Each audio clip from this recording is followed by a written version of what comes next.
Praise the lord. ఈ రోజు దేవుని వాగ్దానము. సొమ్మసిల్లిన వారికి బలమిచ్చువాడు ఆయనే, శక్తిహీనులకు బలాభివృద్ధిని కలుగజేయువాడు ఆయనే.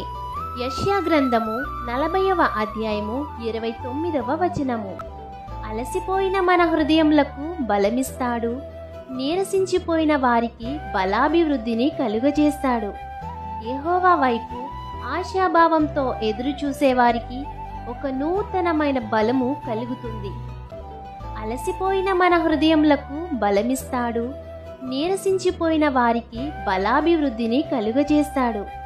యెహోవా వైపు ఆశాభావంతో ఎదురు చూసేవారికి ఒక నూతనమైన బలము కలుగుతుంది.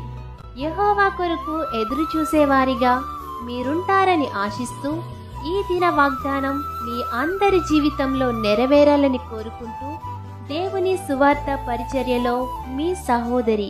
God bless you.